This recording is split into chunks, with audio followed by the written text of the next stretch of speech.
Good afternoon, everyone. This is Dr. Chetna Gupta Pasine, and our today's topic is cell culture. Cell culture में हम सबसे पहले callus culture की बात करते हैं। किसी एक्सप्लांट के सेल डिवीजन की प्रोसेस के थ्रू बनने वाला जो स्ट्रक्चर होता है उसे ही हम कैलस कहते हैं। कैलस को आप जनरली डिफाइन करते हैं कि एक irregular unorganised undifferentiated mass of cells होता है। किस तरह के सेल्स होते हैं? एक्टिव सेल्स का एक irregular unorganised undifferentiated mass of ये सेल होता है, जिसे कहा जाता है कैलस। ठीक है। कैलस फॉर्मेशन को स्टिम्युलेट करने के लिए, उत्तेजित करने के लिए किस तरह के कंडीशन की आवश्यकता होती है? तो सबसे पहले डार्कनेस कंडीशन। एंड आप जिस भी पार्ट से, जिस भी सेल से कैलस का फॉर्मेशन कर रहे हैं, उस कैलस को आपको न्यूट्रिशन प्रोवाइड करना होता है। उस न्यूट्रिशन को आप क्या करते हैं? मीडियम के फॉर्म में, ठीक है, न्यूट्रिएंट मीडिया के फॉर्म में प्रोवाइड करते हैं, जेल सॉलिड मीडिया के फॉर्म में प्रोवाइड करते हैं। तो darkness and nutrient condition, nutrient जो भी रिक्वायरमेंट है उसको मीडियम के फॉर्म में प्रोवाइड करके आप किसी सेल से कैलस का फॉर्मेशन कर सकते हैं। ये दो कंडीशन है जो कि कैलस फॉर्मेशन को स्टिमुलेट करते हैं। इस मीडिया में प्रेजेंट होते हैं आपके growth hormones, generally auxin and BAP benzyl aminopurines. ये दोनों ही ग्रोथ रेगुलेटर्स या हार्मोन्स जो है ये ग्रोथ को, सेल में ग्रोथ को एंड कैलस फॉर्मेशन की प्रोसेस को स्टिमुलेट करने का कार्य करते हैं। ये स्टिमुलेट कैसे ये इस कार्य को करते हैं? तो ये एक्सप्लांट में सेल डिवीज़न की प्रोसेस को प्रमोट करते हैं। इसके बाद में कैलस, हमको जो वेल डेवलप्ड कैलस मिलता है वो 2 to 3 वीक्स के अंदर हमको वेल डेवलप्ड कैलस मिलता है, जब आप ये सारे कंडीशंस को मेंटेन करके रखते हैं। In callus culture cell division in explant forms callus is irregular unorganised and undifferentiated mass of actively dividing cells. Darkness and solid medium gelled by agar stimulates callus formation. The medium contains the auxins and benzyl aminopurines. Both are growth regulators or hormones. This stimulates cell division in explant. Callus is often within 2 to 3 weeks. यहाँ पे आप callus culture and सब culture का आप diagram देख लीजिए। सबसे पहले क्या है आपका एक्सप्लांट। एक्सप्लांट का आपने एक पार्ट लिया, उसको आपने अगार मीडियम में क्या कर लिया? ट्रांसफ़र कर दिया। ट्रांसफ़र करने के बाद में इस सेल में क्या होगा? डिवीज़न स्टार्ट होगा, डेवलपिंग कैलस, हमको नेक्स्ट स्टेप में कैलस मिलेगा। अब इस कैलस को जब हम लिक्विड मीडिया में ट्रांसफ़र करेंगे तो हमको क्या होगा? लिक्विड मीडिया में ट्रांसफ़र को हम सस्पेंशन कल्चर भी कहते हैं। जब आप लिक्विड मीडिया में आप इसको ट्रांसफ़र करोगे तो आपको सेल के क्लम्प्स मिल जाएंगे। इन क्लम्प्स में से एक को निकाल के आप अगेन लिक्विड मीडिया में ट्रांसफ़र करिए, आपको एक्सप्लांट मिल जाएगा। इस तरह ये साइक्लिक फॉर्म से चलता रहेगा। अब क्या होता है, कुछ इस कैलस का एक मीडिया में रहने का भी एक पर्टिकुलर टाइम होता है। उसके बाद में धीरे धीरे उस मीडिया से क्या होता है, जो भी न्यूट्रिशनल सब्सटेंसेस आपने डाला है उसकी एक्टिविटी धीरे धीरे कम होने लगती है। तो और उसके बाद में क्या होगा? कैलस की ग्रोथ जो है वो रुक जाएगी या फिर उसमें डेसिकेशन होने लगेगा। तो उस कंडीशन से बचाने के लिए आप उसको थोड़े समय, जैसे कि हमने लास्ट में पढ़ा लास्ट स्लाइड में कि 2 to 3 वीक्स में हमको वेल डेवलप्ड कैलस मिल जाता है। अब कैलस से अगेन आपको कैलस बनाना है तो आफ्टर 2 to 3 वीक्स आप फिर से उस कैलस को क्या कर दीजिए? फ्रेश मीडियम में ट्रांसफ़र कर दीजिए। तो फिर से उसको फ्रेश मीडियम में ट्रांसफ़र करके न्यू कैलस फॉर्मेशन की जो क्रिया होती है, ओल्ड कैलस से न्यू कैलस, यही प्रक्रिया आपकी सब कल्चरिंग कहलाती है। इसके बाद में आ जाइए आप मेंटेनेंस कैसे होगा?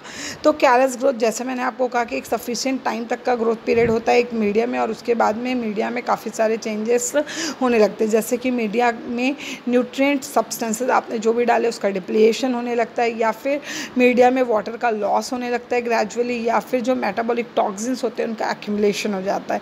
तो ये तीनों ही कंडीशन में क्या होगा? कैलस जो है डेसिकेट होने लगेगा। तो इस डेसिकेशन से बचने के लिए, इस कैलस की ग्रोथ को मेंटेन करने के लिए ज़रूरी है कि उस कैलस का क्या कर दिया जाए? सब कल्चर, मतलब कि फिर से उसको फ्रेश मीडिया में ट्रांसफ़र कर दिया जाए।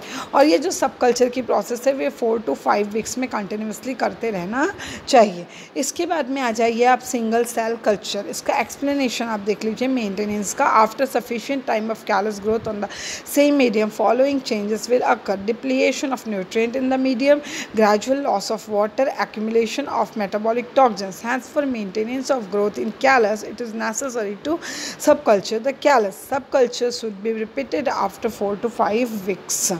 Single cell culture, जैसा कि मैंने पहले बताया कि सेल से हमको क्या करना है, कैलस या फिर किसी भी प्लांट ऑर्गन का फॉर्मेशन करना है तो आप सेल को मीडिया में ट्रांसफ़र कर दीजिए and continuously mitosis cell division की प्रोसेस के थ्रू हमको क्या मिलेगा, उस सेल से न्यू वेल डेवलप्ड सेल्स या क्लोन का फॉर्मेशन होगा और हमको क्लोन मिलेगा जो कि बिल्कुल ही अपने पेरेंट के समान होगा, उसमें कोई भी जेनेटिकली चेंजेस नहीं होंगे। जेनेटिकली चेंजेस क्यों नहीं हो रहे हैं, क्योंकि आप एक सेल को मीडिया में ट्रांसफ़र कर रहे हैं, इनोकुलेट कर रहे हैं और उसको ग्रोथ की कंप्लीट कंडीशन प्रोवाइड करें जिससे आपको एक वेल डेवलप्ड प्लांट बॉडी मिल रही है। ये plant body reproduction, sexual reproduction का रिजल्ट नहीं है, क्योंकि उसमें सेक्सुअल रिप्रोडक्शन की प्रोसेस नहीं हो रही है, किसी भी तरह का लिंकेज नहीं हो रहा है, किसी भी तरह का क्रोमोसोमल चेंजेस नहीं हो रहा है। तो यहाँ पे जो भी ऑर्गेनिज्म बन रहा है वो एज इट इज़ अपने पेरेंट प्लांट की तरह होगा और पेरेंट प्लांट की तरह एज इट इज़ जो फॉर्मेशन होता है ऑर्गेनिज्म का वो क्लोन कहलाता है। इस पूरी प्रक्रिया को हम क्लोनिंग भी कह सकते हैं। और ये एक टाइप का क्या हो गया आपका असेक्सुअल रिप्रोडक्शन, एक असेक्सुअल प्रोजेनी हो गया, क्योंकि इसमें सेक्सुअल रिप्रोडक्शन की प्रोसेस नहीं हो रही है। अब इसके बाद में सिंगल सेल कल्चर के लिए जो सबसे पॉपुलर दो टेक्निक्स है वो है आपका root tip culture and shoot tip culture. As stated earlier, cell derived from a single cell through mitosis constitute a clone and the process of obtaining clones is called cloning. A sexual progeny of a single individual make up a clone. There are two popular techniques for single cell culture. First one is root tip culture and second one is shoot tip culture. तो अभी हम बात करते हैं root tip culture की। Lateral roots के tips को सबसे पहले आप स्टरलाइज कर लीजिए। स्टरलाइज करने के बाद में उसका एक्सीशन मतलब कि उसका कटिंग आपको ऑब्लिक कटिंग करना है, ऑब्लिक कट कर लीजिए और उसके बाद में उसको फ्रेश न्यूट्रिएंट मीडिया में ट्रांसफ़र कर दीजिए। फ्रेश न्यूट्रिएंट मीडिया में ट्रांसफ़र करने की जो प्रोसेस होती है वो इनोकुलेशन कहलाती है। इसके बाद में इस रूट के टिप वाले रीजन में क्योंकि group of meristematic tissues present है, इसमें कंटिन्यूसली डिवीजन की प्रोसेस होगी एंड डिवीजन से हमको काफ़ी सारे स्मॉलेस्ट रूट्स निकलते हुए दिखाई देंगे। आफ्टर 7 days ऑफ कल्चर हमको क्या होगा, यहाँ पे रूट का इनिशिएशन आपको स्टार्ट होगा और इनिशिएशन स्टार्ट होने के बाद में रूट से रेडिकल का फॉर्मेशन होगा और उसके बाद में हमको यूनिफॉर्मली रूट स्ट्रक्चर्स यहाँ पे हमको दिखाई देंगे।